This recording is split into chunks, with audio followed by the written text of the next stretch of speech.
Hello, this is TelecomTV. We are at the Small Cells World Summit 2015 in London's Docklands, and I'm talking with Simon Yeung, who is the President of Comba Telecom Systems. Simon, good to see you. Thanks for talking to us.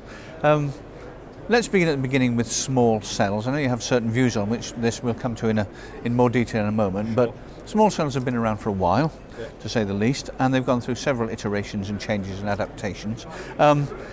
So where do you expect small cell technology to be in 5 years' time? The reason I'm asking you that far out is traditionally in this industry, people can't look much more than a year, 18 months ahead, but suddenly with cloud virtualization, SDN, NFV, 5G, etc., we're seeing a focus further and further down the line to 2020. There's lots of talk about the 2020 network or Network 2020, virtualization, etc. So within that, where do you see small cells being? First of all, good to have me here. I appreciate you having me on here. Pleasure. What we believe is that actually small cell is going to be a very useful part of a gadget in a basket of things that you need in order to deploy a total solution for the wireless operators or for any future wireless solutions moving forward. So that's what we believe the small cell is going to be. Currently, definitely, when you look at the small cell, people are talking about some issues that they're facing. How can you incorporate it very well? Is it good for the large venues? How can you add capacity? Blah, blah, blah. But at the end, like all these things that people are proposing is going to converge and combine into the total solutions that everybody is offering. If you look at it, there's a small cell summit, small cell forum. Do you see there's a macro cell forum or a pico cell forum? No, because it becomes integrated into a total solution. So we believe small cell is going to be very useful. What's going to happen in 2020, nobody knows. But as there are more solutions that evolve and comes out, the small cell will become more of a critical mass that creates a total solution that will combine with the macro pico solution or the DAS to become a very, very good solution moving forward for the customers. That's how we see it, and that's how we are using the small cells as a platform to provide total solution, not focusing on, oh, this is a small cell, this is a DAS, this is a pico, whatever. I think that's how we looked at it. So basically then, Simon, in the years to come, small cells will lose their identities to some extent in terms of bodies like this, a small cell forum and so on, because they will simply be part of a heterogeneous mix of solutions that will provide communications, wireless communications, wherever it may be. Yeah, that's what we believe it will happen, because it's a successful solution. Yeah. If it's not successful, it will always stay as a niche. It was a niche forum that you actually will organize to try to promote it. But when it becomes successful, then it will become part of a genius solutions. Now, one of the controversies of the moment, Simon, is about what's generically being called LTEU or LAA in standard speak, and that's LTE across the public spectrum. How do you think LTE should be viewed? I'm asking you this in this context. There are two sides to this argument, as it were. The critics say this is just another attempt by the big telcos around the world to get a hammerlock on the competition and to milk it for all it's worth until it's if you can bleed dry something when you're milking it to death. Exactly. That's one side of it.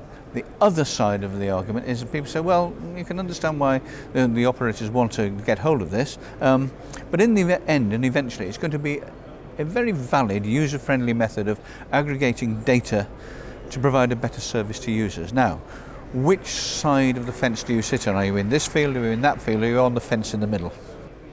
To us, we are a vendor, right? So we believe that in a vendor standpoint, more people buying our stuff, better, right? There's a disclaimer.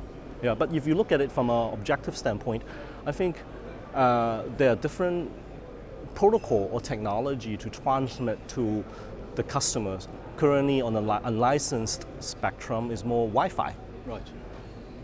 So, but in reality, if it's 802.11 AC and wave 1, wave 2, us as an end customer, we don't care. No. You just care about the data rate. So as a customer standpoint, nobody will care, I want to select using the LTE on the unlicensed spectrum better than the Wi-Fi. Nobody will know and honestly care.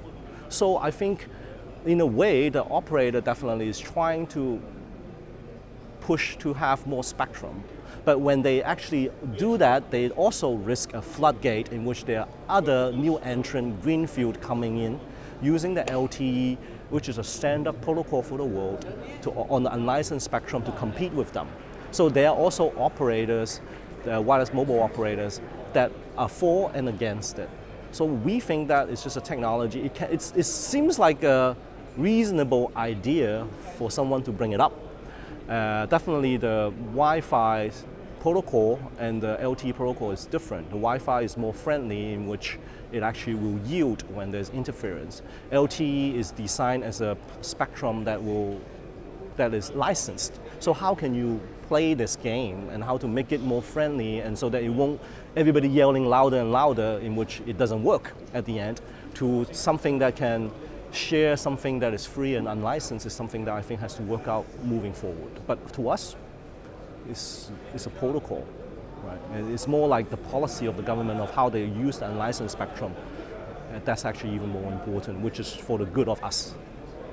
That's how we looked at it. Interesting answer, thank you. Let's talk about 5G for a moment, Simon, if we could.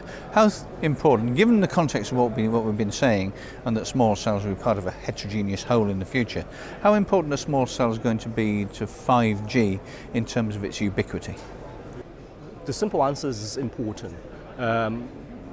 One of the things that I'm also presenting in this Small Cell World Summit is that we are the one who actually did certain solutions for the World Cup stadiums in Brazil last year, and we are doing an analysis showing what will happen when the small cell is being used, and the verdict is that it actually currently can't be used, cannot. The reason why is that it just doesn't work for these large venues. But we came here for 3-4 years, and we're seeing that the technology evolve when the small cell becomes more ubiquitous.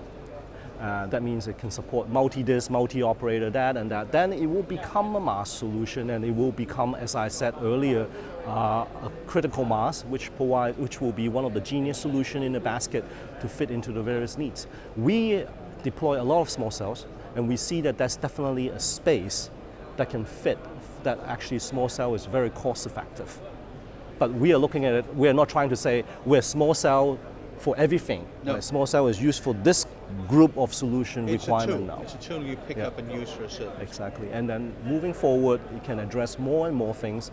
And then by the time 5G, which is maybe a long time from now, it will become a very good tool to address certain needs. Sure. And that certain needs may expand. So what is it going to be? Nobody knows.